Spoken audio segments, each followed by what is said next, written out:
Are we live? Yeah. Okay. Hold on real quick.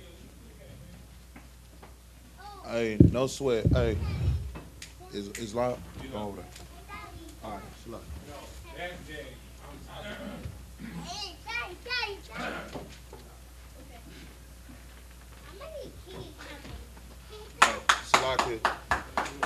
Hey, this is the Israelite School of Universal Practical Knowledge. Start out at 1 West 125th Street, Harlem, New York.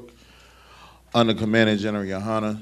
This is the Tuesday Brotherhood class, man, where we're going to get into these scriptures and we're going to talk about keeping fire for the Most High. Let's go to 2 Thessalonians. Once you got to go ahead and read for me. 2 Thessalonians 2 and 3. Hey, talk to me.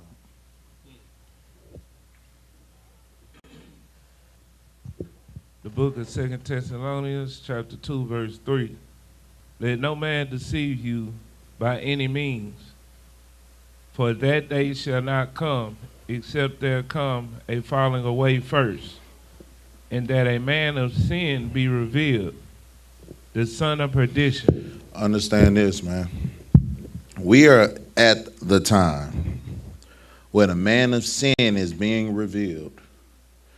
And you have to see that. You have to see that the man of sin is being revealed. You can't keep your eyes closed no more. You can't sit here and act like that's not what it is anymore, because it's being shown so clearly that it's right in front of your face, like somebody popping a firework. If you are sitting here telling me that you can't see the man of sin being revealed, your eyes is closed. You on your Stevie Wonder. You on your Ray Charles. Because the man of sin is being revealed. Understand that. What you got, brother? Yeah, and it's crazy because, like, a lot of times before I was in the truth, you try to give people the benefit of the doubt. Right. So, you know, you might see certain traits or certain actions happening of a deceiver, you know, but then you be like, nah, I know this person, you know, but one thing I'm realizing is when you change in the truth, the person you're becoming was the person you already was. That basically, I guess you didn't know you was that person, but you're becoming who you were meant to be. So anything that was showing you these ways, it probably will get more transparent, you know, in the fact that you're aware. Let me tell you something. Something about the man of sin. The man of sin has always been around. Yeah. His people have always been here. Yeah. See, what is the man of sin? What is he going to do? What is he going to? He's going to teach you what? How to do what? Sin. Right. Because he is the son of what? Perdition, right? Yeah. So he's going to teach you how to sin. Is that not being shown right now? See, we know the man of sin here in the I.S.U.P.K. We know exactly who it is. The man of sin is being revealed to the point where you can see that his countenance went from being prideful to now he's around here hunched over. You have to be able to see the man of sin for who they really are, man. You got to understand that there's people out here that don't have your best interests at heart. But you, Blacks, Hispanics, and Native Indians, you are supposed to be following the law, statutes, and commandments. You are the chosen people of the Most High, and the Most High wants you to be different. He wants you to be great. You can't be great if you're following behind the same people that's been sinning since before time. The same people who is showing that they don't follow the law, statutes, and commandments. They're showing you right now that they are trying to kill you, unalive you in this world that we're living in. The man of sin is being revealed. Stop having your eyes closed. Stop turning a blind eye to it. Let's drop that out. Let's go to let's go to Ecclesiasticus 12 and 10 in the Apocrypha. Mm-hmm. Okay. Hey, Ecclesiasticus chapter 12, verse 10. Son. Chapter No sweat. Chapter 12. Yes. Okay. Verse what? 10. Okay. This is the book of Ecclesiasticus, chapter 12, verse 10. The preacher sought to find out acceptable words. Oh. Ecclesiasticus and the Apocrypha. Chapter 12, verse 10.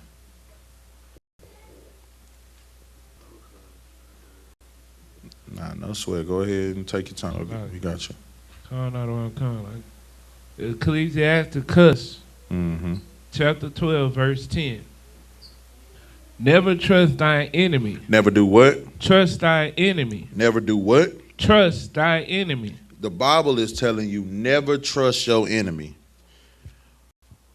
Never trust your enemy at all. See, you know what we done seen?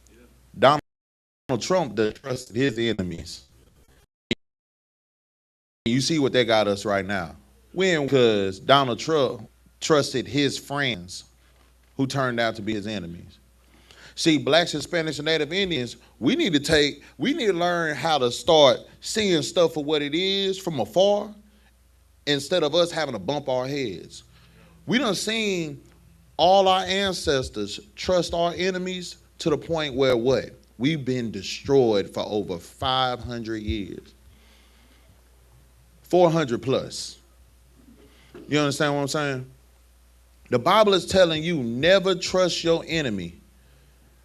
Why? Keep reading. Verse 11. No, never trust your enemy. Okay. Keep reading. Well, verse 10. Never trust thy enemies, for like as iron rusted, so is he wickedness. So is his wickedness. Understand this. Does iron rust right off the bat? Iron takes time to rust, right?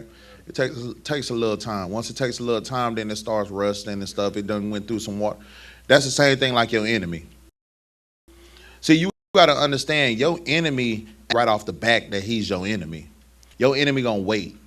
It's gonna get real close to you. And once he get real close to you, then he's going to what? He's going to jump out and show you that he's never was for you. Haven't we seen that all our lives? Haven't we seen that with people that was in the neighborhood with us? And then all of a sudden, once you get in trouble, now all of a sudden they disappear? Blacks, Hispanics, and Native Indians, we cannot trust anybody besides ourselves. If you're a black man, Hispanic man, and Native Indian, the only people you need to trust is the 12 tribes of Israel, the people that are in the Israelite School of Universal Practical Knowledge, the people that have morals, the people that go by a code of conduct. See, a lot of people don't have a code. A lot of people are just out here fending for themselves. And you want to know why we're out here fending for ourselves? Because we've learned that from our enemies. Our enemies have taught us to not trust one another. Our enemies have taught us to hate one another. Our enemies have taught us to get over on one another. Our enemies have taught us to unalive one another over color, over being a celebrity, over us having money, over us, period, point blank, anything. If you got the new J's and I want some J's and I never had a pair of J's, I'm going to come take them from you. That's the stuff that our enemy has taught. Our enemy has taught us for so long because we trusted them that, you know what, if I want something, I can go get it at whatever cost. What you got, bro? Man, this dude said something so heavy last night. And I was just, I just listened to the conversation, but this really hit me because I never looked at it like this. He said, yeah, I'm real competitive. Mm-hmm. But he said when I was younger, I was competitive because I wanted to win. He said, now I'm competitive because I'm trying to learn. Brother? And it was crazy when he said that. He was saying it in the work setting, that basically it was a dude that was better than him. And he told, asked him,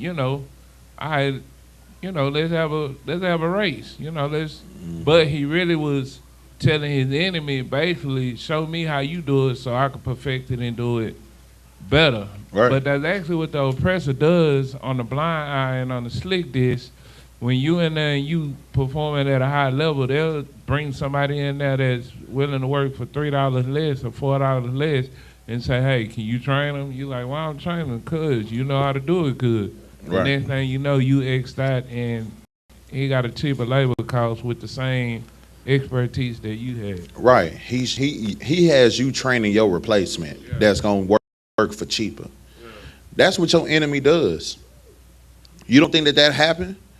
Why do you think all these kingpins and drug dealers, what do you think happens when they go to jail and they doing football numbers? The next person is what?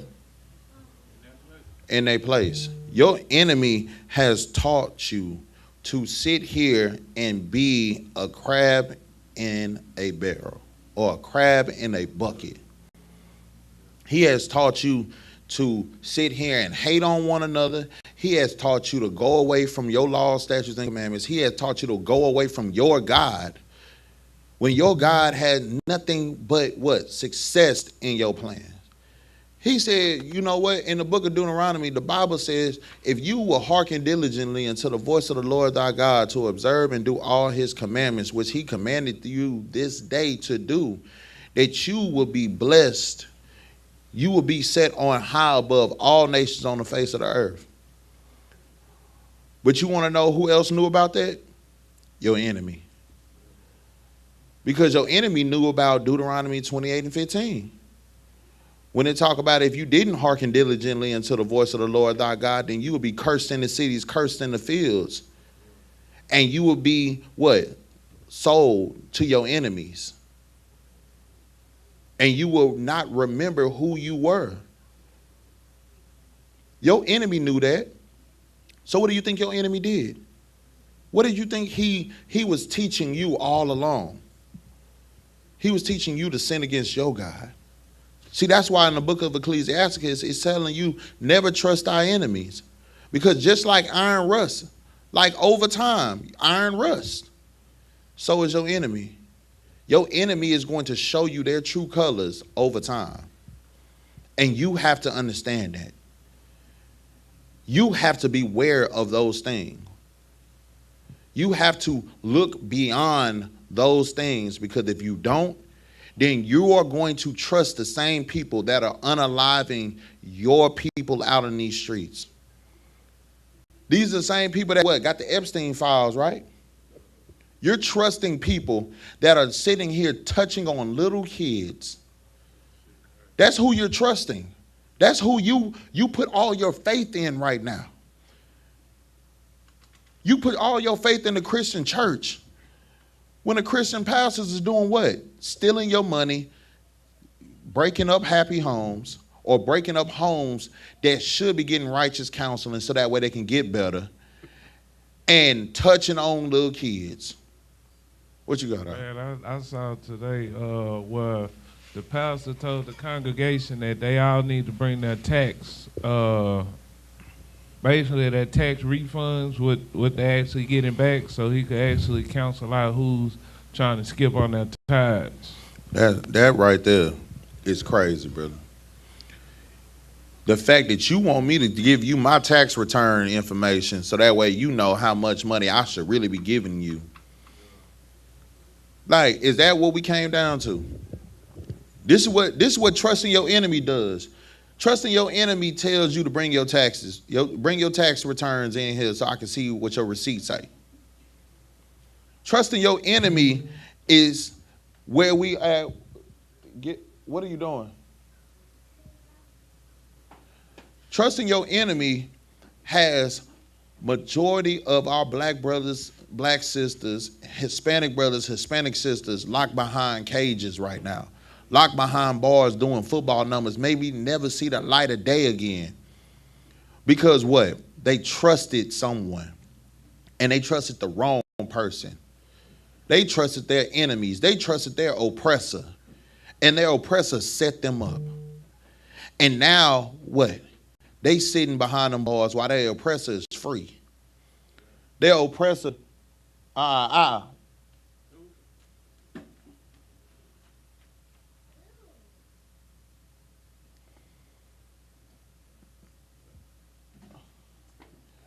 their oppressor is sitting here free, and what are we? We still locked up. And we've been locked up so long, now we're not even locked up behind bars no more. We're locked up mentally. Some of our brothers, they're locked up behind bars. Some of our brothers, they're locked up mentally to the point where they don't even have a mind of their own no more because of drugs. Some of our brothers, they are in mental institutions because they have PTSD and don't even know what's up or down anymore because they have trusted an enemy that wanted to destroy them. We have to be smart enough to walk away. We have to be smart enough to trust the true priests and prophets that the Most High God has put on the face of this earth. Stop trusting everybody that's going to say something to make you happy and start trusting what the Lord has for you. See, the people that's going to sit here and talk to you and tell you something that's not going to make you happy, see, those people, you might want to start trusting into them. The people that's going to sit here and tell you, hey, bro, you don't need to be eating pork, crab, shrimp, and lobster. Hey, bro, I understand you want to go make that play, bro, but you better than that. Hey, bro, don't sit here and go fight over that female, dog. Like, what we doing, dog? The Lord has better for you, and you about to go, what? You about to go get sent to jail because you about to crash out over a female? No, that's not what we doing. You sitting here trusting the people telling you to go crash out.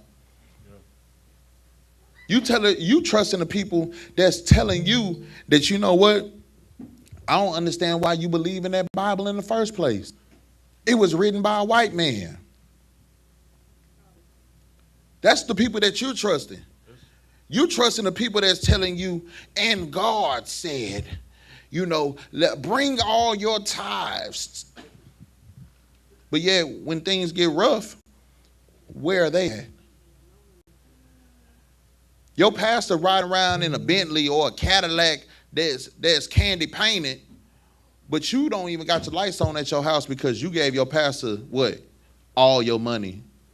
You done sold a seed of $10,000 to the church, but the church can't even give you $200 for your light bill.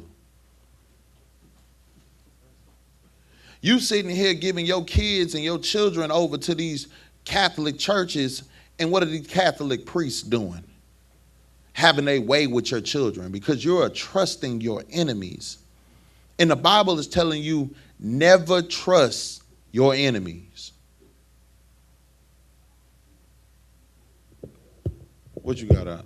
Nah, cause like I'm just thinking about my childhood growing up. I grew up every denomination, from started out AME Zion all the way to Luther.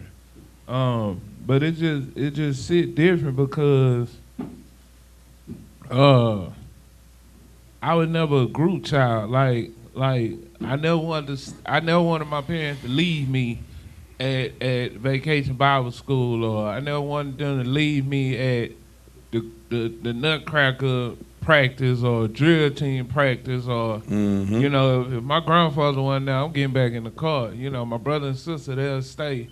You know, but it's just surreal because what you see as adult being concerned or showing compassion, when you look at it through the truth, man, it really was out of control.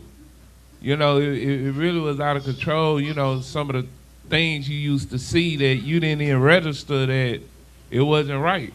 Right. You know, because what you knew as love was what you saw, you know, your older cousin doing with his gal, or, you know, your older sister doing with her dude, or, you know, your uncle and aunt, what they doing, you know, with other couples, and, you know, just different things you saw. That's why I feel like these days mental abuse is way worse than physical abuse.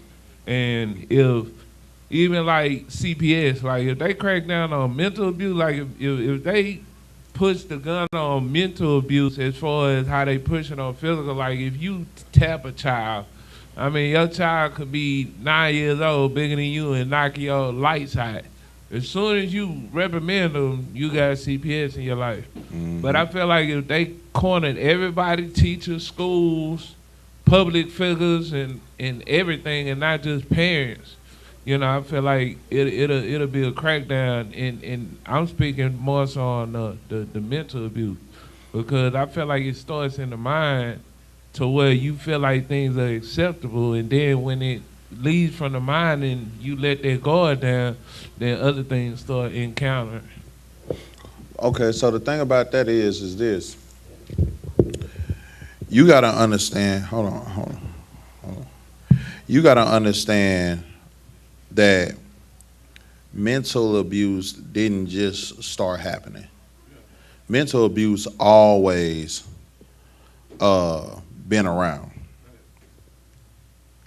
Like, go to Deuteronomy 28 and 48.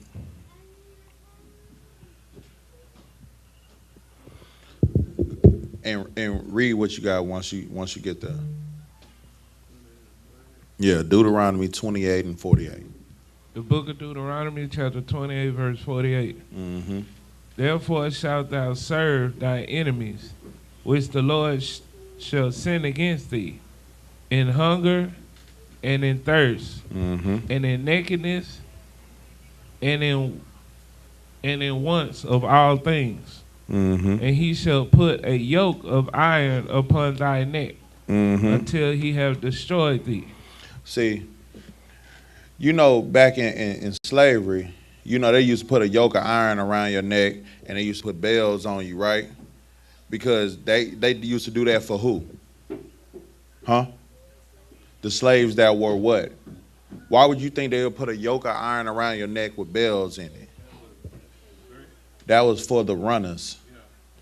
So if you got a yoke of iron around your neck, first of all, you're restricted. First of all, you feel like at all times that what? You getting choked up. You got bells on you, what? They can hear you. So if somebody has a yoke of iron around your neck, right?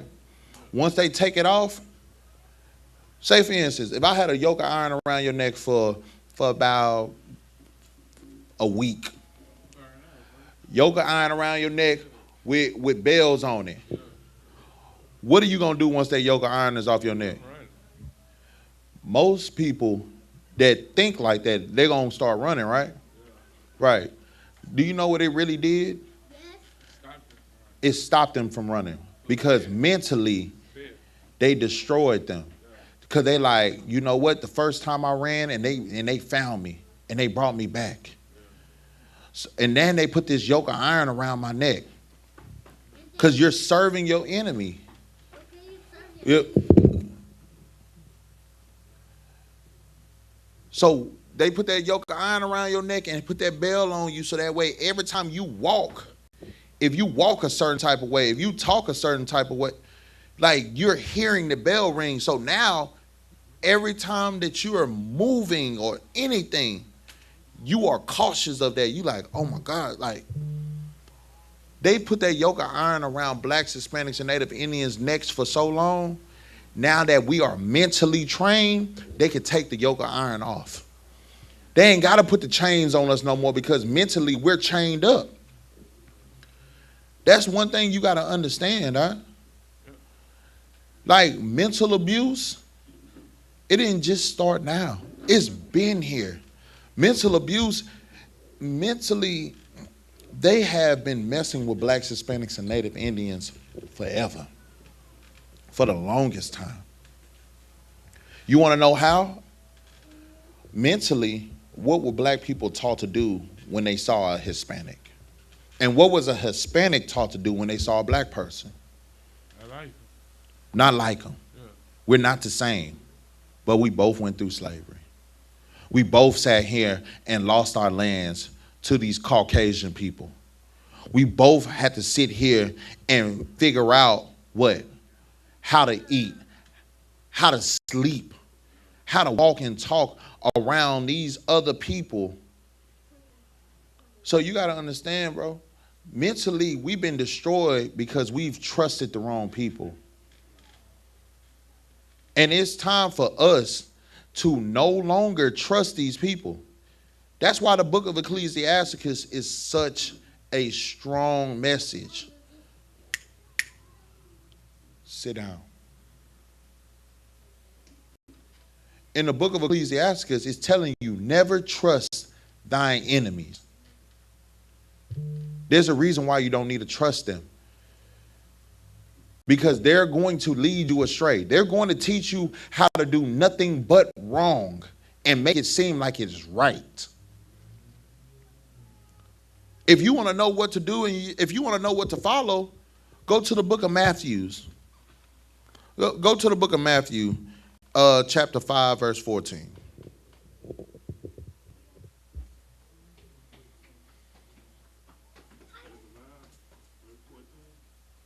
Book of Matthew, chapter 5, verse 14. The book of Matthew, chapter 5, verse 14. Ye are the light of the world. A city that is set on a high hill, on a hill, cannot be hid. Understand this, blacks, Hispanics, and Native Indians. You are the light of this world. If you would just come back to following these laws, statutes, and commandments, you will understand your purpose. You will understand what the Most High God has for you. You wouldn't be worried about nothing else in this world. You wouldn't be worried about these people and what they have going on. You wouldn't be worrying about the war. You would be looking at the war like, you know what? This is one step closer to us being with our Father. You will be looking at it like, you know what? Let me make sure that I'm right. Let me make sure that I'm doing what I'm supposed to do. Because if I'm doing what I'm supposed to do, I'm good.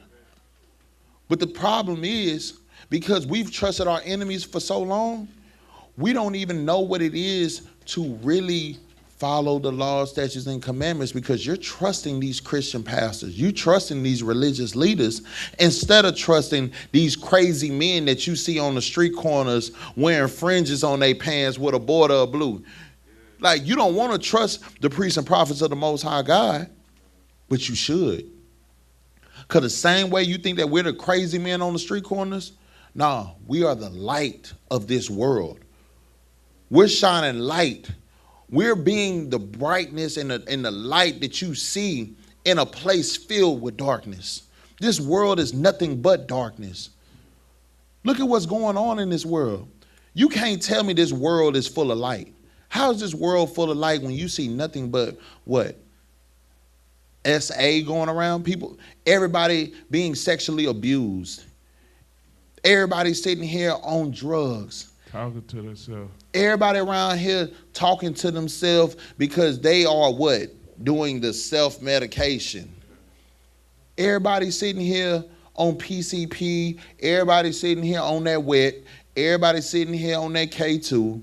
Everybody sitting here on that heroin, on that white girl as well. Everybody is sitting here going crazy in this world, popping pills and all these things. And you say this is light? This is darkness. This is your enemy has won.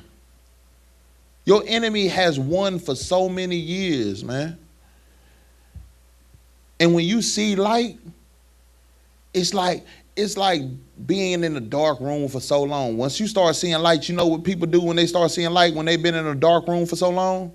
They start doing this. Because the light hurts your eyes. So now what you're doing, you're shielding yourself from it. That's what you do when you hear the priests and prophets, the brothers in the I.S.U.P.K.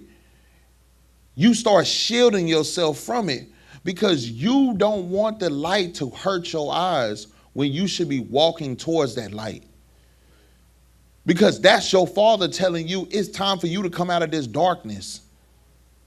It's time for you to come out the hole. It's time for you to come out of solitary confinement. The Bible is telling you that blacks, Hispanics, and Native Indians, you are the light. When you are following the laws, statutes, and commandments, you are the light. You are like a city on top of a hill that can't be hid. What else? Keep reading. What else did it say? We had My Book bad. of Matthew, chapter 5, verse 14. Okay, I got it. You at 15. Okay. Verse 15.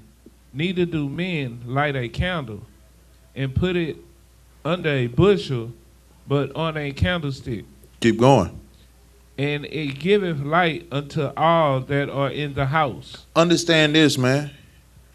You are supposed to be that light that shines. See, we were always, blacks, Hispanics, and Native Indians, we were built to be leaders. We were never built to be followers.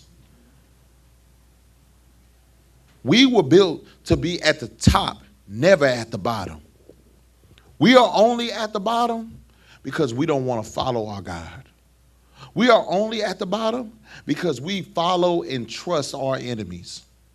We are only at the bottom because we don't know what it is to stand up for the righteous thing. Not stand up for the wicked thing, stand up for the righteous things. The things that everybody else does not like. What you had, Doc? Cause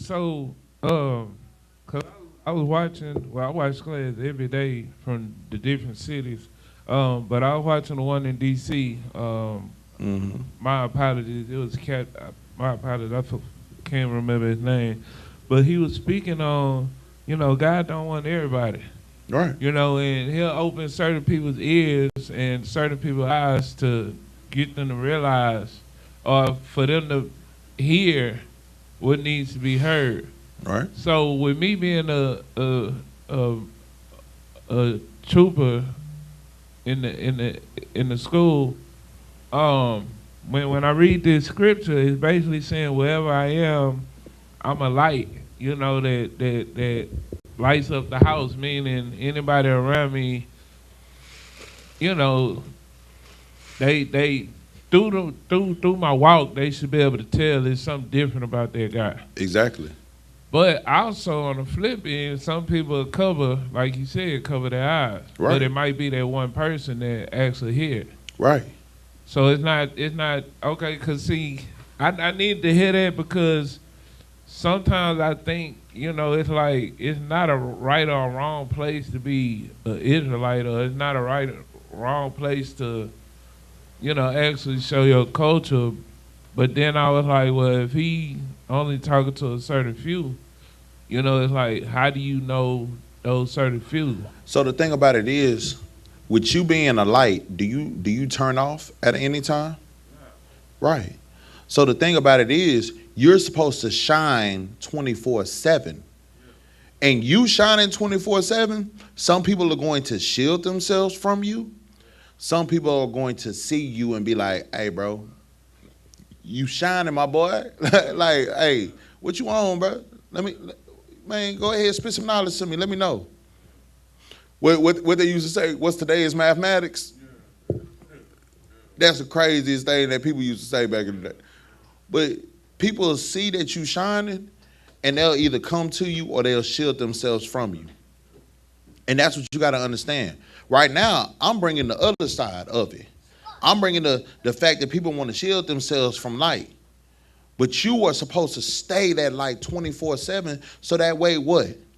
The few that see you shining and they like, man, what is he on? Those are the people that the Lord wants. But can the Lord be shown through you if you hide your light under a bushel? Can the Lord be shown through you if you dim your light so that way people don't have to shield themselves from you? Exactly. So never shield your light. Keep your light as bright as it can be. Blind people with your light. Because at the end of the day, that's what the Lord had for you. The Lord wanted you to be a mighty light. He didn't want you to sit here and be a dim light. What did it say? It said that what? Let me go back. It said, neither do men light a candle and put it under a bushel. Keep reading. But on a candlestick. Keep reading. And it giveth light unto all that are in the house. It gives light into what?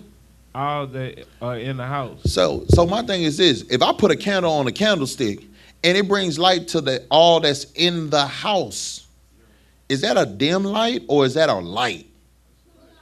That's a light. That's a bright light. That's a light that that's a light that, you know what, you're gonna be like, hey man, we're only gonna use that light when we want to light up the whole room. We ain't gonna. That's what the Lord is calling you. You know, you want to know what I think about? When I see this, I think about a lighthouse. What is a lighthouse for? That light that goes in a circle around that lighthouse, what is it for? It actually got different functions. What's the functions? To light up the area. Uh-huh. Some is security wise. Some is dealing with the actual planes and the radar system. Uh-huh. But basically, it's to make people aware of that area. It's to make people aware of what? That area. Because it lights up what? That whole area, right? Yeah. And that's what we are supposed to be. We're supposed to be a lighthouse to the people. We're supposed to show people that, hey, you see all this that's going on around here? Yeah. Hey, man, this is covered. This is secure area. Yeah. Hey, just understand that there's a beacon right here. Yeah. And that's what the Lord is asking you to be. He's asking you to be a firm, strong fortress for his people. Be that lighthouse. Don't hide your light under a bushel. Don't dim your light for nobody. Go ahead and keep reading. What's the next scripture? Go to verse 16. What does it say? Verse 16. Well, Matthew chapter 5, verse 16. Let your light so shine before men, that they may see your good works and glorify your Father which is in heaven. Keep going. No, we're going to stop right there. Let your light so shine before men that they may see your what? Your good works. And what? And glorify your Father which is in heaven. And glorify your Father which is in heaven. Bro, let me tell you something. Based off of something that we even had a conversation about, right? Yeah. If I'm supposed to be a light to you, but yet I'm sitting here still rolling up and smoking with you, are you going to see the Most High in me? Why are you not going to see the Most High in me if I'm still doing the same stuff that I was doing before I got the truth? It's not a change. They don't see a change. They don't see a change, right? Yeah. They don't see no. They still see the same person I was before, right? You're doing something extra. Right. Yeah. But if I come around y'all and you try to pass me the blunt, I'm like, hey, nah, bro, I don't smoke. I quit smoking, bro. Nah, hey, bro, I'm not sitting here. Nah, I ain't finna sit here and knock down the same chick as you, dog. Like, nah, you tripping. Yeah. Then what? What's gonna start happening once those things start happening? They're gonna be like, you different. Like, they don't want to know, what you on. Yeah, they're gonna be like, hey, say, bro, you done changed up. Like, or they gonna just start talking to you. Right. Yeah. But that's because your light has shined. It said, let your light so shine, so what? That men may see it and glorify who? Your Father which is in heaven. See, so as an Israelite brother, as a brother that knows the truth, as the brother that knows that your Father, the Most High God, has told you to be a light in darkness, has told you to follow the law, statutes, and commandments, has told you to be ye therefore perfect like your Father in heaven is perfect.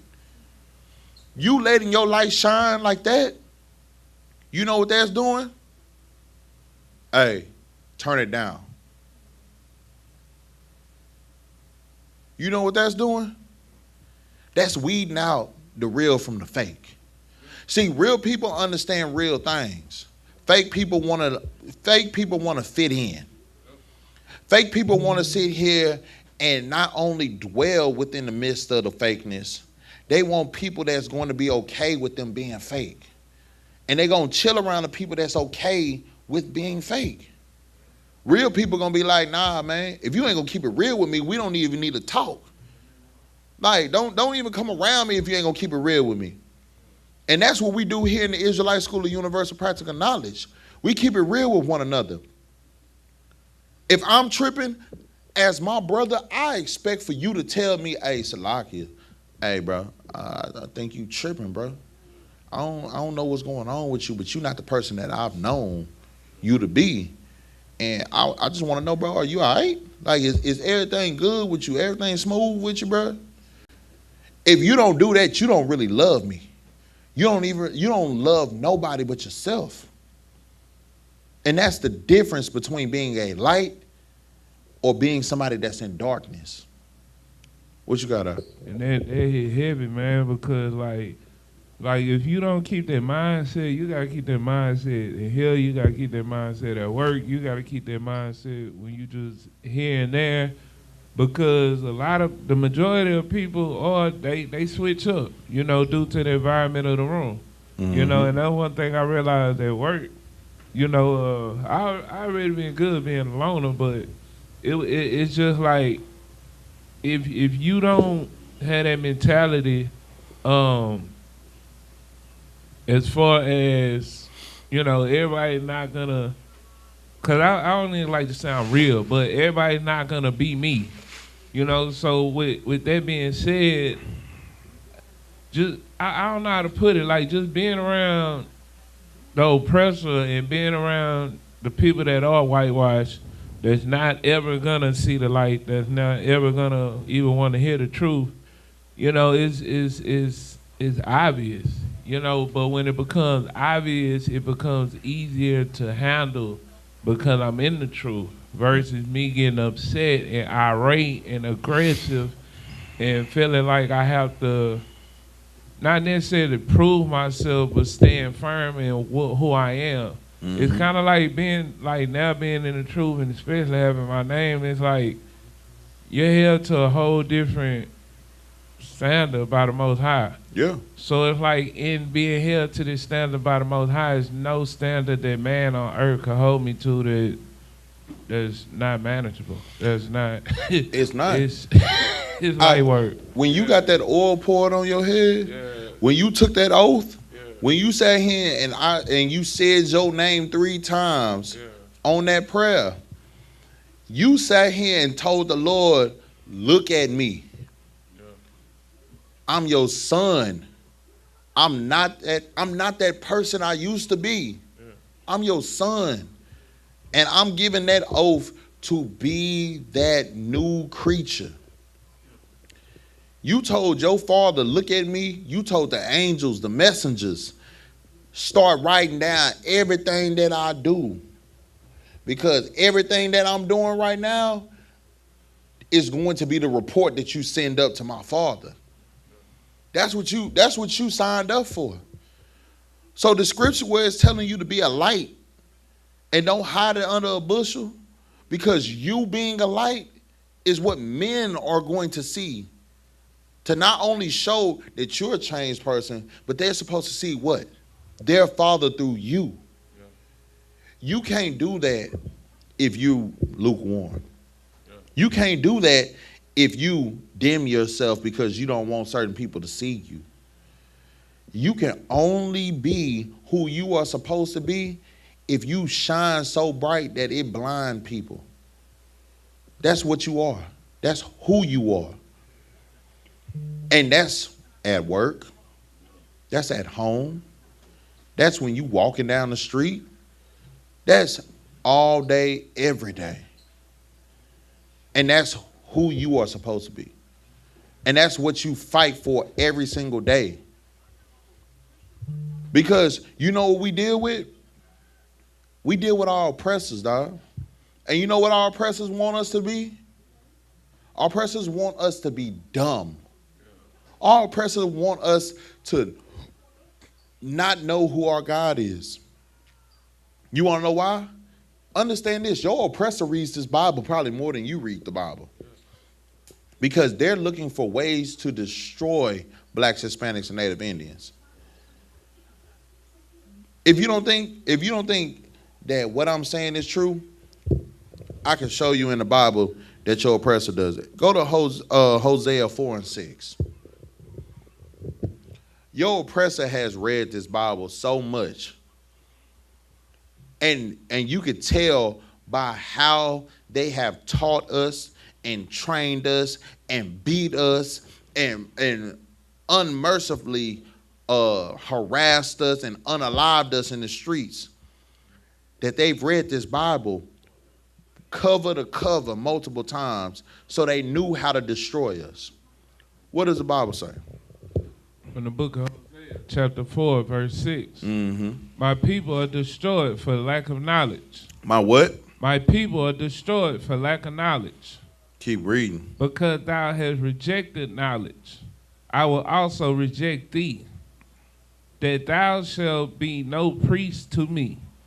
That thou shalt be what? No priest to me. So you don't think your oppressor has read that in the Bible?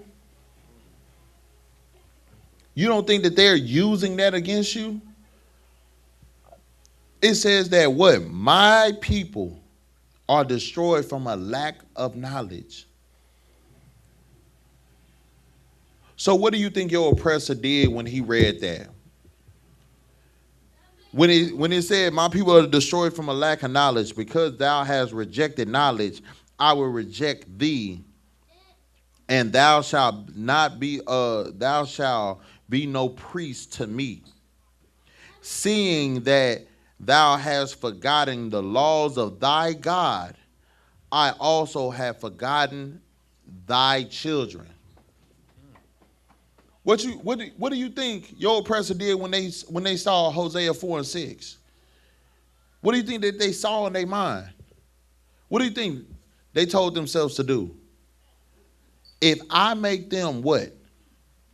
If I make them turn their back on their God, if I take all the knowledge away from them, if I make this seem like this is my book instead of their blueprint. Even before that,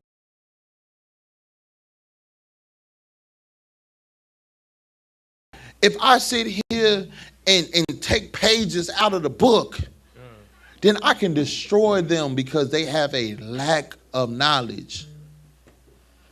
What did they used to say? If you want to hide something from a black, Hispanic, or Native Indians, put it in a book. This is what they think about us. This is how your oppressor thinks about you, black, Hispanic, and Native Indian. They're going to destroy you because you have a lack of knowledge. They read this Bible, and you don't understand that your father is sitting here telling you, my people are destroyed from a lack of knowledge. You got to see it from two different ways. You got to see it from the aspect of your enemy that don't care about you, and you got to see it from your father that's telling you, follow me. He's like, bro, my people are destroyed from a lack of knowledge. And because they keep rejecting the knowledge, because they don't want to follow the laws, statutes, and commandments that I've given them, what am I supposed to do? They're like a child. They're like children that don't want to listen to dad's what? His orders. Your father gave you the ground rules. He told you, don't go rob nobody. Don't go steal. Don't go unalive people. Because when you do those things, you take my hands off of you. Because now you're in the hands of who? Your oppressor. Your oppressor has all the control over you when you stop following your father's laws, statutes, and commandments. You have allowed them to teach you that. Because your father's laws, statutes, and commandments said, don't sit here and do drugs. Don't sit here and sell drugs. Don't sit here and hurt on one another. Don't sit here and do like evil. Because what are the first two commandments? Love the Lord thy God with all thy heart, all thy mind, all thy soul. And the second is of the same of the first. But it's to love your who? your brother and your sister, your neighbor, as such, right? Are we doing that? You want to know why we're not doing that? Because we think our neighbors is everybody, when it's not. In that time, they were talking about what? Blacks, Hispanics, and Native Indians. Loving on one another. No.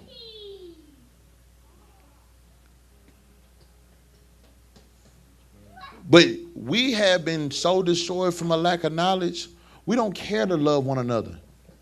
You know what we care to do now? We care to get over on one another. We have been taught that for so long, man. How do you keep the fire? How do you keep the zeal of the Most High when you've been taught to be destructive? The only way you can keep that is by you following the law, statutes, and commandments. The law, statutes, and commandments is the only way for you to keep your zeal.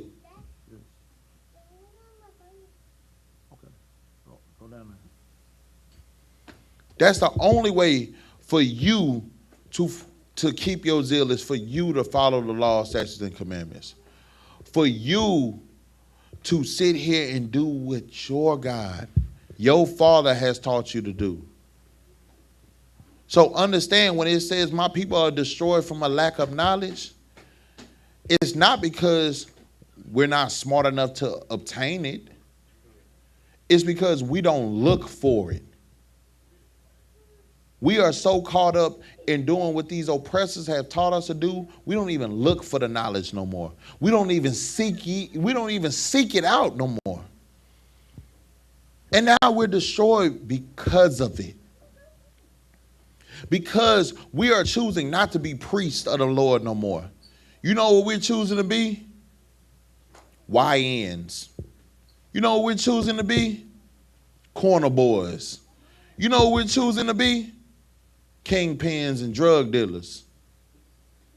You know what we're choosing to be? Night walkers. You know what we're choosing to be? Bad bitches. You know what we're choosing to be? Celebrities.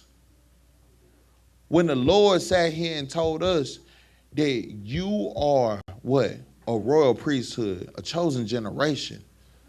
You are a peculiar people, only to himself. But you know why you don't think that? Because you are destroyed from a lack of knowledge. What you got, Yeah, and me thinking, you know, it's you know, the day is long, you know, but it's real short. Right. What I mean by that is, I had to really tell myself, like I said, when I took this oath, I told myself, you know, if I'm not at work, I'm in school, I'm in class. Because one thing I'm learning in the early stages of the truth, like, you can't, like, I can see how General Muhammad, I can see how they speak on, you know, come to the truth first, you know, but learn the truth, like, be in the truth, you know, because one thing I'm learning is you could come and get pieces of the truth, but, like, with me, it doesn't work unless I come to school or I'm in class at least every week. Like, if I'm not in class, I'm not at the stage where I could just be out there, you know, because idle time leads into idle things. Right. You know, and I was sitting up talking to my brother earlier today about next week. You know, we were talking about going to get something to eat, but I had to throw in there, I was like, hey, I go to class, you know, and such. So we go get something to eat. If you with me, then you know, you gonna be in class, you know, and I didn't know how to say it, so I just said it. And he was like, bro, as long as I'm with you, you know, I'm cool.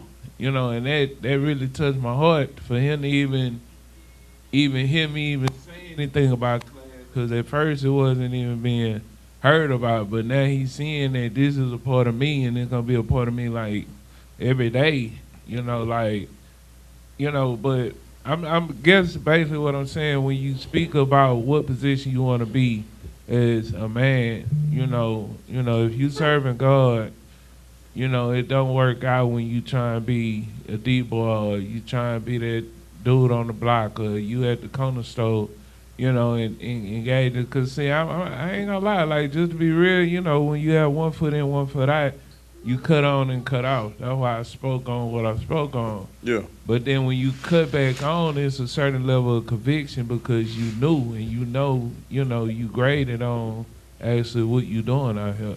Yeah. So it's a horrible feeling when you cut back on. So. And that's the thing about it is, the Lord never told you to be cut on and cut off. Yeah. You know, matter of fact, Shalak, let me go ahead and pull this scripture real quick for you, because based off of what you're saying, the Lord never wanted you to be cut on and cut off. All right, go to the book of Revelations chapter 3, verse 16.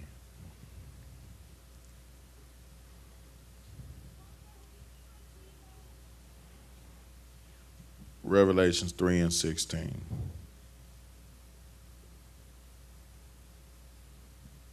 Once you got to go ahead and read. All right, the book of Revelation, chapter 3, verse 16. So then, because thou art lukewarm, and neither cold nor hot, I will spew thee out my mouth. Understand this. It said again, what? Read it again. Go then, because thou art lukewarm. Read one verse before that. What did it say? Okay, Revelation chapter 3, verse 15. I know thy works, that thou art neither cold nor hot. I would thou wert cold or hot. So then, because thou art lukewarm, and neither cold or hot, I will spew thee out my mouth. Understand this, man. Look, right here in the book of Revelation, chapter 15, verse 16, right? I mean, the book of Revelations, what is that? Chapter, Salaka. Chapter, you said what? Chapter 3, verse 15 and 16, right? It's telling you that, look, bro, I know thy works.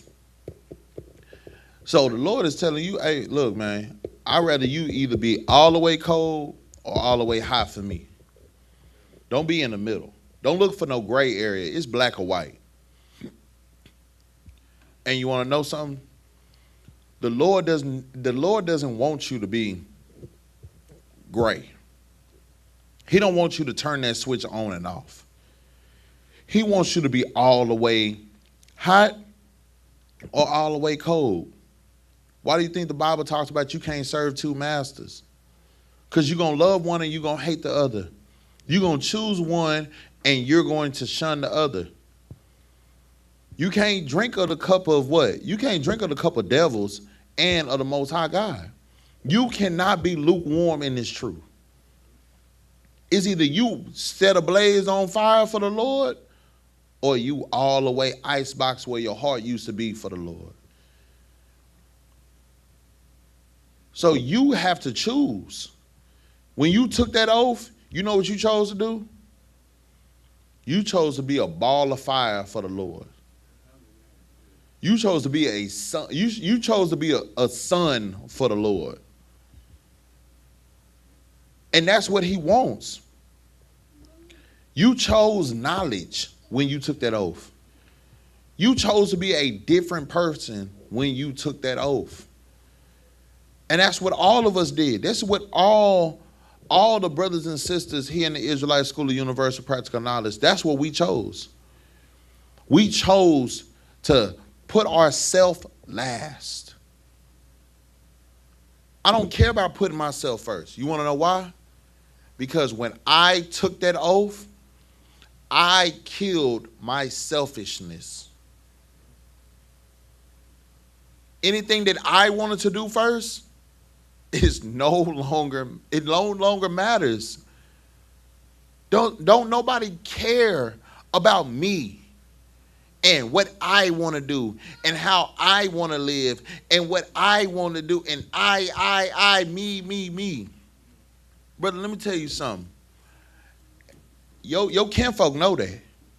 Your kinfolk knows that you no longer care about yourself. This is no longer about you.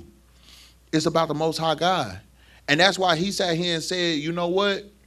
Whatever you got going on, I know you saying you got class after this time frame. Bro, I don't care as long as I'm with you. You want to know why? Because you let your light shine. You're showing him, hey, bro, I love you as a family member. My nigga, you my nigga. But I'm going to tell you now, the Most High come first. So we can chill with each other, but when the Most High time comes, I'm putting him before you. You can either come with me or you can stay at home, bro, or you can go do whatever else you want to do. But if you're going to be around me, I'm putting the Lord got this time. And ain't nothing coming in between the Lord's time. And that's how you have to be. You can't be lukewarm. You can't turn that switch on and off because they're not going to respect you. Nobody respects somebody that's lukewarm. Would you respect, brother, would you respect me if I decided, you know, some days I'm going to do the work of the Lord, some days I don't feel like doing it? Would you respect me if I'm telling you to do all these things, but you've never seen me do it? You wouldn't respect that. You want to know why you wouldn't respect that? Because it seemed weird. And the Lord ain't a person that's with weird. The Lord is not he's not with that. Because at that point, it seemed like what the sister said. It seemed like it's untrustworthy. When someone start acting weird and start acting iffy with you, then you like, man, what they got going on? Man, the Lord don't contradict himself. The Lord is hot all day, every day. He don't change. He don't pick and choose when he want to be the Lord or when he don't. He don't pick and choose if he going to be a blaze of fire or if he going to be cold. No.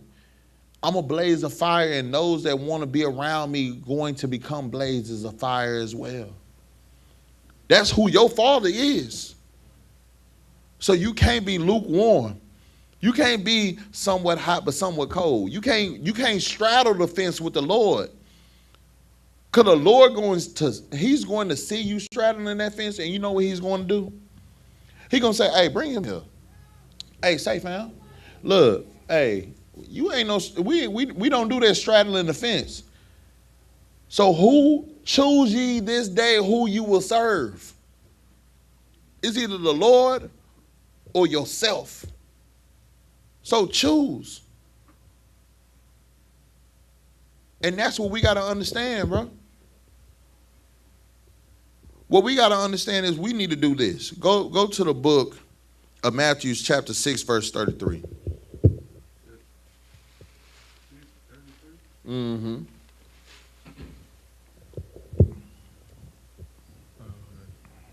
This is the book of Matthew chapter 6, verse 33. Mm-hmm. But seek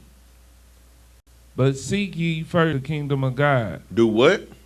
But seek ye first the kingdom of God. Keep going. And his righteousness. Mm-hmm. And all these things shall be added unto you. Understand this, man. We got to learn how to seek ye first the kingdom of God and all his righteousness. Because once you do that, all these things will come upon you. All these things will be given unto you.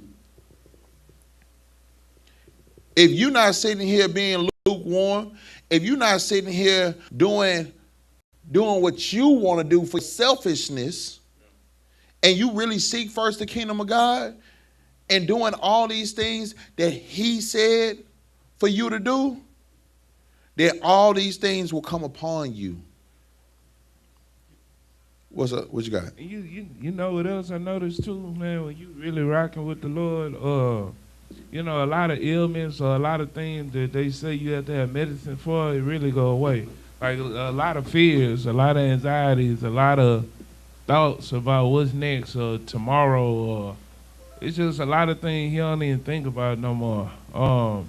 Even like when I go to work, like I don't worry about what's around the corner, or I'm not looking at the time and being like, all right, I gotta walk fast or I gotta do this, because It's like it's a double-edged sword, but it's a double-edged sword of righteousness, meaning, hey, if something do happen, hey, I get my seat first. If something don't happen, hey, I get to serve the Lord the next day. You know, so I don't know. It just hit different. You know, every day when you really, truly in your heart walking with the Lord wholeheartedly, 100%, as to the best of your ability.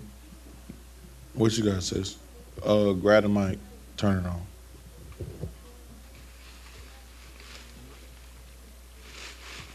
Okay. So just going based off of what you said, it's real when he says he didn't give us the spirit of fear. And when he said, give us this day our daily bread, we don't have a reason to worry about anything. And when you start to worry, that means you need to talk to your father. Like, that's it. And I've been having that lately a whole lot. Like, things that I worry about, like, you don't have to worry, because then things start to fall in place. You just got to talk to him and you feel so much better. And then you start noticing how things start turning and working in your favor. You just go to sleep and you wake up and stuff, just you getting phone calls, you getting emails, you getting just random stuff that you didn't even know about. He don't want you to worry. You just be obedient. That's all he wants us to do, is be obedient. And once you got that, everything else will always fall into place.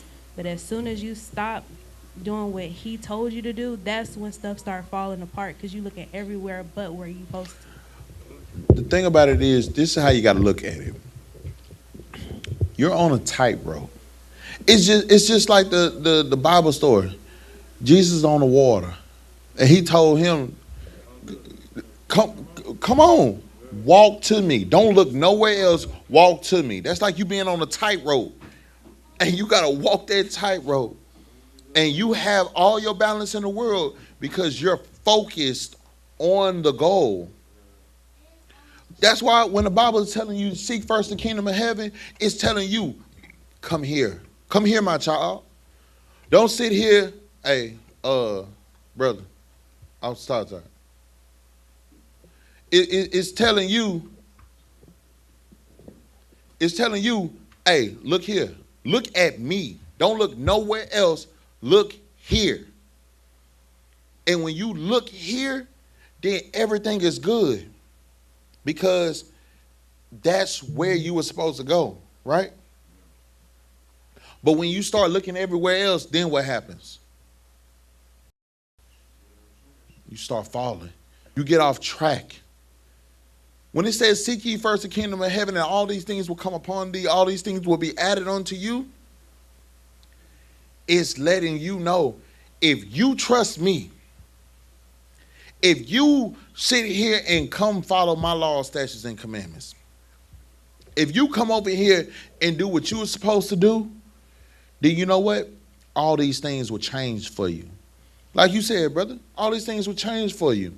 Like you said, sis, when you trust in the Most High God and you don't worry about where your daily bread is coming from, because you pray to your God. You following the law, statutes, and commandments. You're not doing the same things that you used to do anymore, because your life is not your own, but it's for him every single day. Then the things that are added on to you are the blessings that you were supposed to have from the beginning. You may not have all the things you want, but you have all the things you need. And that's the thing that most people, they fail to realize. See, the Most High God is not the God of wants. He's the God of needs. He's the God of the things that you need in your life. You want $1 million. You want the house. You want the car. You want all these things that the world is telling you is the things to show that you are that nigga. But your father's saying, no. Nah, this world right here, don't set up all the treasures of this world. Nah. Set up the treasures of heaven. Do everything you're doing for your God. You see what I'm telling you to do? See, hey, you know what? We don't worry about the materialistic things, because the materialistic things, it can go. Over time, it rusts. Over time, people do steal. Over time, it does break. But you know what? Seek ye first the kingdom of heaven. Don't build up the treasures of this world. Build up the treasures in heaven. Do the spiritual thing. Do the thing that most people don't want to do. See, what we're doing here in the Israelite School of Universal Practical Knowledge, what we are sitting here teaching our people to do,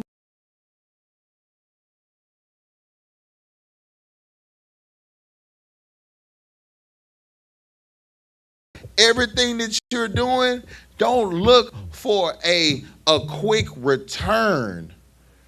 Like, it's like doing stocks. It's like doing crypto. You're not putting in your money right now to get a quick return back. You put your money in, you got to let it sit. It go through its high and its lows. When it's at its peak, you be like, ooh, it might be time for me to go ahead and get up out of there. But then you be like, man, hold on, let me wait. Then it go through its low phase, and then you be like, oh, man, see, I knew I should have took that money up out of there. But then out of nowhere, it shoot all the way up something crazy. And then you be like, here's the time. This is the time. But you only get that if you endure. But a lot of people don't care to endure. You want to know why? Because they're looking for the short game, not the long game. And your father, he's looking for the long game. What you got out? Go ahead. And I'm just leave at this. That's how the conversation started. The conversation started over a few dollars. You know, and I told my brother, I got more than a few dollars I could give, but what am I giving it for? Right. So when I spoke to him about what it was for, I said, I can't give it to you, but, you know, send you something to eat, I can send you something to eat. So long story short, it was just crazy because I told him, you know, I said, shit, I'm eating some leftovers. You know, I go to work tomorrow, so I eat at work tomorrow. I really ain't spending, you know, just telling them, you know, what I got going on, you know, and that's how it transpired into next week. You know, we can hang, chill, you know, but I can't give you anything that's going to hurt you or anything that you're going to get self-medicated on or anything of that nature.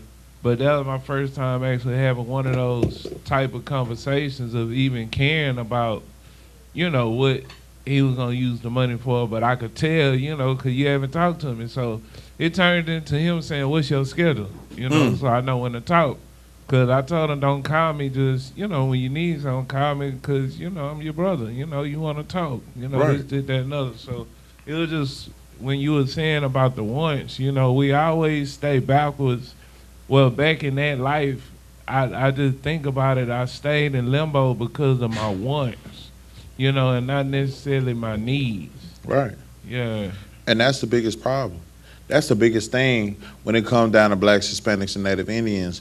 We live off of wants. We don't live off of needs. And that's the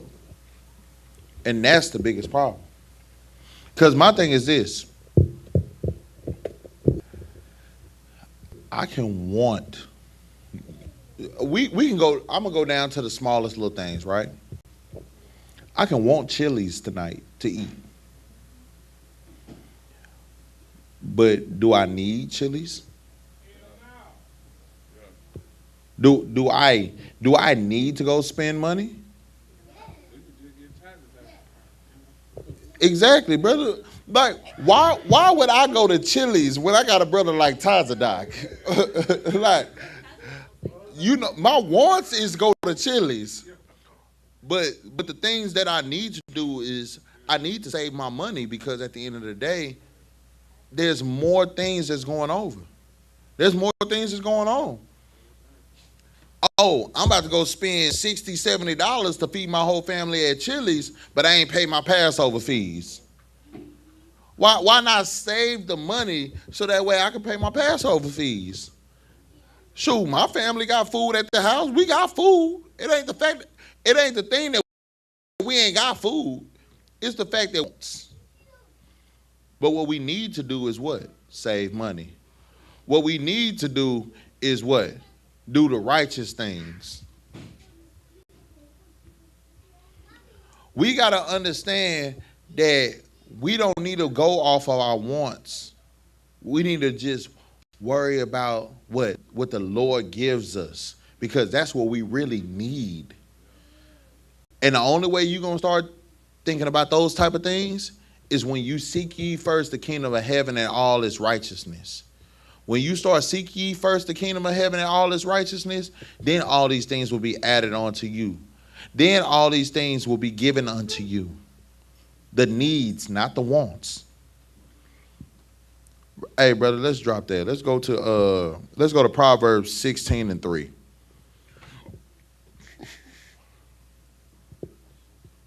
Yep. Proverbs 16:3.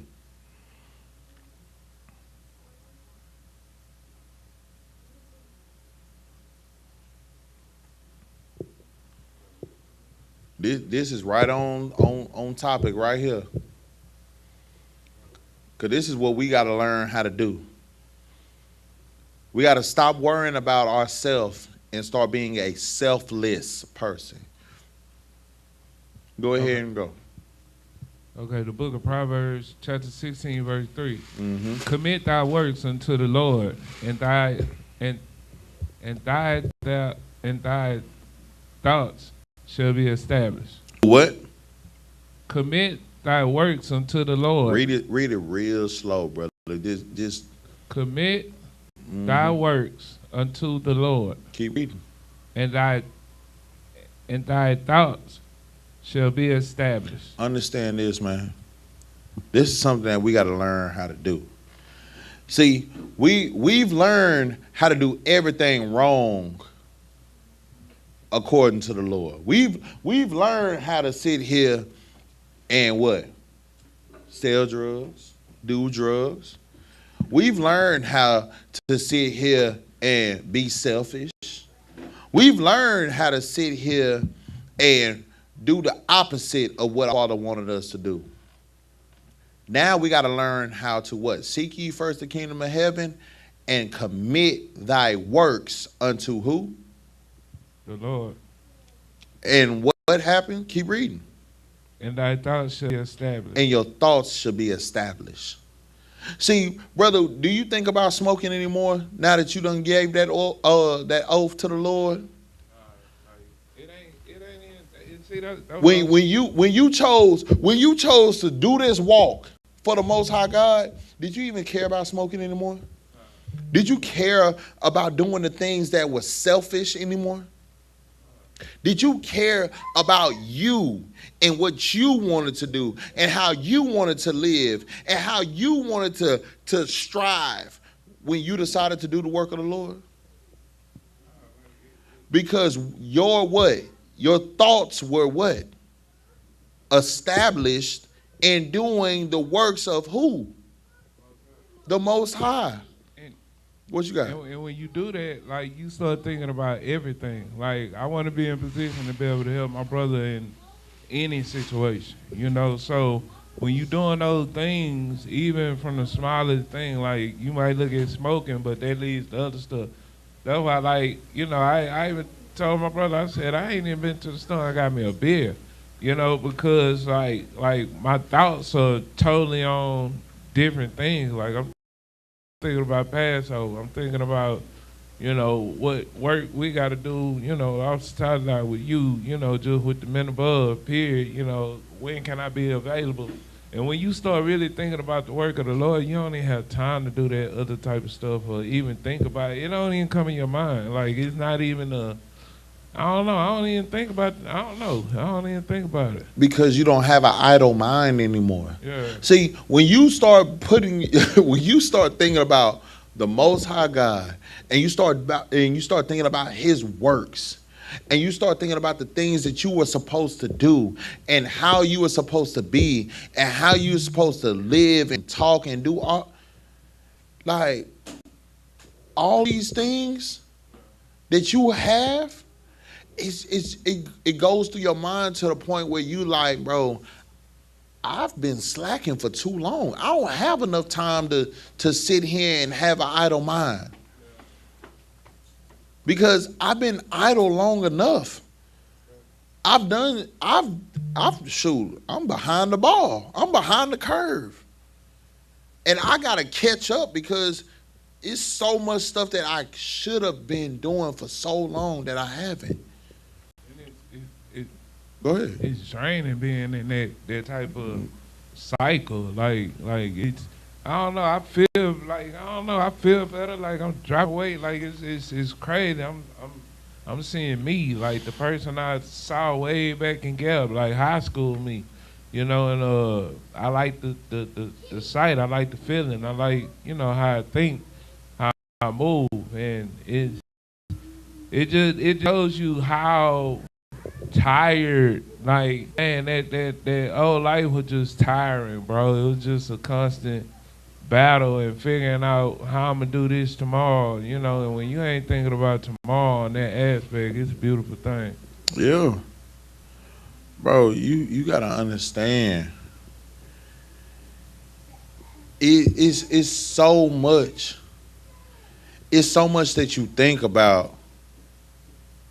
Like, it's so much that you are thinking about when you are sitting here not following the laws, statutes, and commandments compared to when you are. It's like this, bro. When you are following the laws, statutes, and commandments, you get a sense of peace that you normally don't get when you're not. You no longer have to look over your shoulder because you are letting your works be established. You are doing the work of the Lord so much that, bro, you don't have time for nothing else. It says, commit thy works unto the Lord. Brother, when you start committing your works unto the Lord, what does that look like? That looks like anytime somebody asking you, are you available to do a clothing drive, a food drive for your people? Are you available to go to camp? Are you available to show up to class and do shamar? Are you available to show up to class and read? Are you available to show up at class just to participate in the class, to do the work of the Lord? Are you available? You know what that looks like when you commit thy works unto the Lord? It's like, you know what? Are you available? Hey, raise your hand if you're available. That's all it is. Anytime somebody asking you, are you available? You raise your hand. You want to know why? Because you have chosen the Lord over yourself. You have chosen to be a selfless person in a world that's full of selfish people. Yeah. That's why the Bible is telling you, hey, commit thy works unto the Lord. Because when you do that, then what? What is the next thing? It says, and thy thoughts shall be established. You don't think the Most High is seeing that? You don't think the Most High is seeing how you are working? You don't think that he's seeing how you are moving? You don't think that he's seeing that you are choosing him when this whole world is telling you to choose yourself? Your works are being shown through what you are choosing to do. Don't be a person that's destroyed from a lack of knowledge. Don't be a person that holds on and cleaves to their enemies. Don't be lukewarm. Choose to be that candle that's on that candlestick that shines so bright that the whole house is illuminated. Be the person that the Most High can look down and see, hey, boy, that boy is shining right there, boy. Hey, boy, you see my boy? You see my boy, Officer Tajadot? You see that trooper? What is Yarwan? Yarwan. You see that trooper Yarwan? You see that boy? Hey. Boy, that boy right there, I've been telling him for 15 years. For 15 years, that boy was supposed to be, boy, hey, that trooper right there, boy, that boy is shining now. That boy bright. That's what the Lord wants to see. See, brother, you gotta look at it like this. You know the Lord is in the heavens. The Most High is in the heavens. And you know what think about you look at a globe. And you look at a globe and you just see what? You just see a map, right? You know what the Lord see when he see that globe? He sees specks of light. The same way when you look up into the skies, you see stars. That's how the Lord sees his chosen people. He sees them like a speck. He sees them like light that's like stars on this map. And he's looking to see how many people are choosing him. He gave himself to blacks, Hispanics, and Native Indians. He sent his son to die for you. And now he's looking to see who's choosing to be a light in a place full of darkness for him, for his sake. So he's looking like this. He's like, God dang. Like, man, this is supposed to be my soldier. But he ain't looking for it. But you know what? That trooper, are y'all one? Yeah. Officer 5,000 Tazadak? Yeah. That boy Captain Yatazak, I can see them lights. I can see that they doing the works. I can see the people in the I.S.U.P.K. that's doing the works. The brothers, the sisters that's choosing to not be selfish, but to be selfless.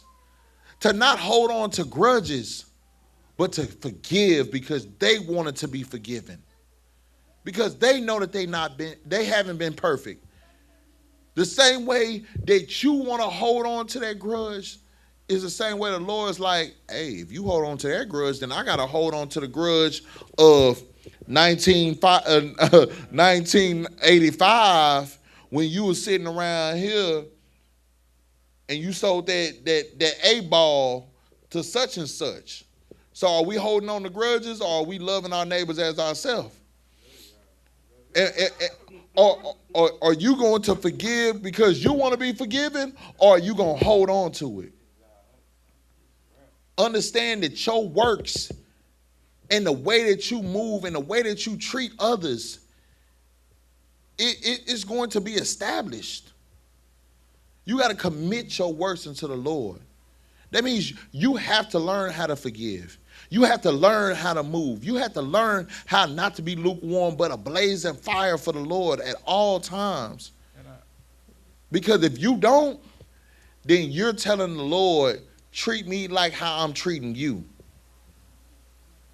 What you got, Al? And I know it's 9 o'clock, but I have to say this, because it's a real life situation. Go ahead. Last week, I got my name on Monday. I was out Tuesday. I came Tuesday. I was fired up. Right. I go to work Wednesday. I go to work 40 minutes early. And I clock in 40 minutes early because they getting hit. My dude getting hit on the screen. I get sent home before my original time to clock in. Because, I guess, because I was blazing, it wasn't light.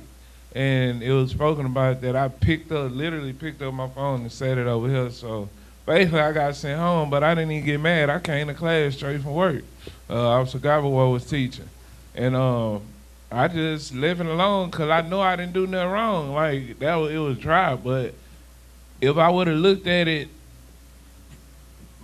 I was that told me something the other day, and it is beaming in my head. And it was basically like, bro, if you leave, and this is what I got out of it. This wasn't the exact word, but if I leave, it was gonna. But what I got out of it was, if I would leave, I was walking to be unalive. And when I think about that, for it to be the greatest mistake of my life, like, it hit me, so it kind of resonated in me that, for me to have for Most High to give me a second chance after everything I did, I mean, why not do it the right way? it's easier said than done. But like I said, just going through everything, like coming to class, like it all add up and it all makes sense. Out of no sense. Basically, like you can't see. And I'm just speaking for TV Land. You cannot see how it works until you actually start coming to class and understand how it works through the works. Yeah. Like it that you cannot see nowhere. It's no way possible you can even begin to understand how it works. And that's how the Lord works. The Most High doesn't work bright and shiny, and you'll see everything from the beginning, the beginning. No, the Lord works in, hey, you see this dark path? Go down this path. Nah, don't go left, don't go right. Go straight. Once you go straight along the path, you'll start seeing a light. And once you start seeing that light, go towards that light. And then start running towards that light. And start going as fast as you can to that light. And once you get to that light, hold it up and run back through the dark places and bring that light to there. See, that's how the Lord works. That's how the Most High God has always worked. The Most High God wants to know, are you for real about me? Because if you for real about me, then go through this darkness. Go through this. Go through the furnace of affliction to see if you really about me. Because those that are not real about me, you know what they do? They start going through the furnace of affliction and start turning around and going back. Hey, brother, that temperature get too hot. But those that are truly about the Most High, you know what they do? They stay the course. And they, what? Walk through that darkness and get to the light. What does the Bible say? Yea, though I walk through the shadow of the valley of death, I shall fear no evil, because who is with me? Because the Most High God is with me. And that what? The rod and thy staff shall cover me, comfort me. You got to understand. See, when you are walking that path and you choose the Most High God, you got things that comfort you through it. Is it easy? No. It's never been easy. That's why the book of Ecclesiastes chapter 2 verse 1 says, if you prepare thy soul for temptation, that you are going to be through tests and tribulations, because many men are chosen through what? The furnace of affliction. When you choose the Most High God,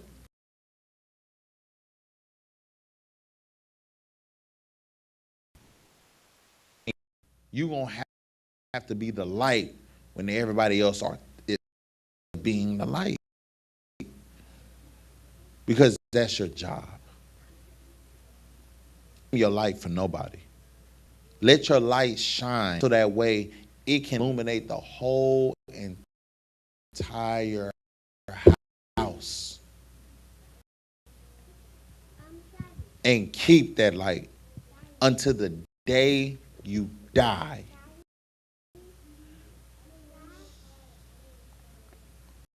Go ahead and say Amajim, which means to stand. You know, in words off the side that I've been, like done got on me. So we're gonna say Sor, which means we're gonna turn and face the east. We're gonna say this prayer in the Hebrew, then in the English. Abanawa, Shabbat Shemayim, Badash, Hayah, Shemka, Yahweh, Malakwaka, Taba'ah, Rakzaka, Ayah, Aisha, Baratazah, Look, come. Call. You want. Watch what? Kaba Watnawa. Kaba Watnia. Wala. WINAWA. Bonasaya 1. A ball. I.S.U.P.K. My young. Right. Yeah. Hamalakwa. Wala. Wahata para. La awalum you. Aman. In English, our Father, which art in heaven, hallowed be thy name. Yeah. Keep it coming. Thou wilt give us this day.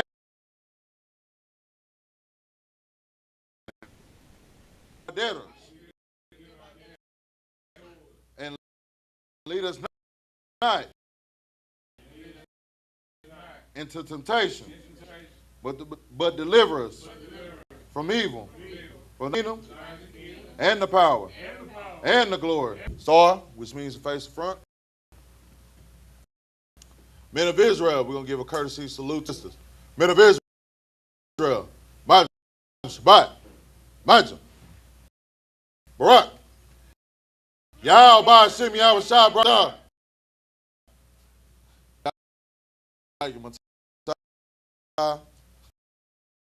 Sar, face sister, she salute to the sister.